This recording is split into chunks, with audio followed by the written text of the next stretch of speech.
Hey guys, how you doing? My name is Serenity Grace. I know I've probably already done my introduction, but I wanted to let you know the person behind Nia Phoenix Music.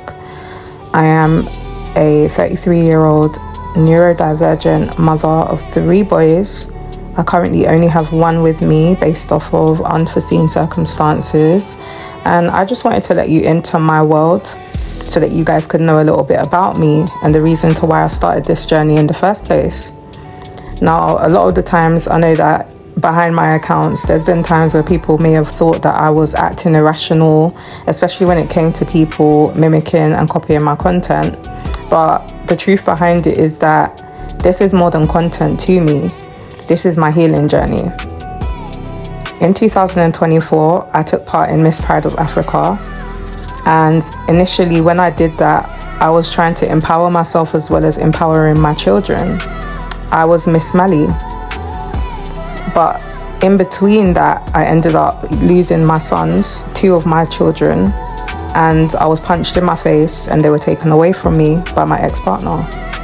Now, unless you're a mother yourself, then I'm sure that you can imagine how excruciating and how discombobulating being in a situation to where you've carried children for 9 months of your life and been able to raise them to the ages of 6 and 7 and then have them stripped away from you for no reason whatsoever other than just pure evilness and selfish intent to get back at you by trying to corner you into a situation, especially if you're familiar with what it feels like to be dealing with narcissistic abuse.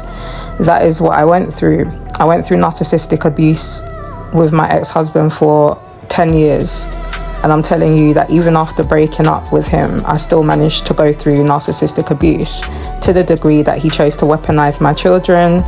And unfortunately, the end goal worked in his favor to where he was able to abuse his parental rights and take my children away from me. So the easiest thing for a lot of people to say is, oh, well, didn't you go to court about it? Didn't you fight for your kids? All of those kind of things. So the truth is that, no, I didn't get to go to court because the police decided to take no further action as much as there was CCTV evidence that he punched me in my face. They still believed whatever it was that he told them in his statement. On top of that, around the time I was in another relationship, and based off of whatever statement my other partner had made, that somehow worked against me as well. So here I was caught up in a situation to trying to figure out how on earth I would be able to afford court fees, even though they refused to allow me to, they refused to basically take it any further. And I have basically been estranged from my children for 2 years. All of that being said, instead of for me to go out seeking revenge, instead of me to lose my mind, instead of for me to have done what a lot of people would expect you to do in that situation, I chose to take my power back and ground myself, heal myself, and put myself in a position to where I would be able to eventually get them back. And I'm still in the current process of trying to do that. Amidst all of that, I've been basically working on my finances, and I've just been working on my healing, my mental health, and grounding myself so that when the right time comes, then I will be able to fight for my children and fight for full custody of my children. I found healing in trying to share my story, my personal story of my childhood and things that I've been through, because unfortunately narcissistic abuse is just not where it started. It didn't start with just my ex-husband, it started with my whole entire family. I have no family support and I'm in no contact with any of my family members. In fact, they decided that they wanted to support him in the choices that he made to have my children stripped away from me. Therefore, I had to go through a lot of this journey by myself. So I found a lot of comfort in trying to tell my story from every different aspects. I got into AI creation in 2023, and then ever since 2023 and going upwards, I've just seemed to be able to self-teach myself in finding different ways and healthy ways to heal through my storytelling and through my creativity. Hence the reason to why I take my creativity extremely serious. This is one of the creations that I done called Aisha's Journey, which did become a series, but around that time I ended up going through a breakup. And then going through the breakup, as much as I tried to continue pushing, I was once again dealing with another narcissist and dealing with love bombing, and then dealing with stalking and harassment by the partner that he was with and living a double life with, and she took it upon herself to also come and stalk me. Now, I'm not telling you all of this for anyone to feel sorry for me, but once again, I'm just telling you my story so that if anybody out there has been through what I've been through, then you can relate to what I've been through. And not only that, you'll be able to understand that there's always a story behind people's content. Nobody knows what people are going through. Nobody knows what people are healing from. Nobody knows the true intentions behind the reason why we create our content in the first place. I'm not creating my content for attention.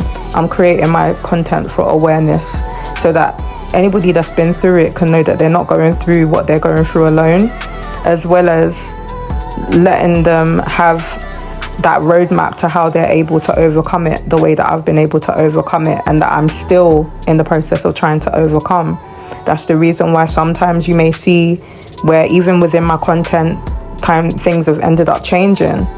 I could blame my neurodivergence for that, but also I can also blame my compassion and the passion that I have for people in general, and the fact that I genuinely feel like more fulfilled being of service to the community, speaking out about things that need to be spoken out about, and advocating for things, advocating for the people that didn't have a voice, because the situation that I've been put in was a situation to where I was silenced.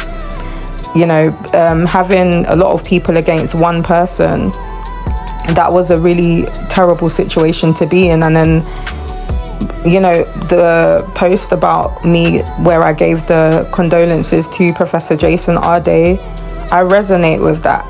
As much as I'm still here and still able to tell my story, I feel like that's what's compelled me to finally come out of my hiding and come out from behind the avatar, for you guys to know that there's actually a human behind every single content. There's a human that is compassionate. There's a human that wants to be of service to humanity.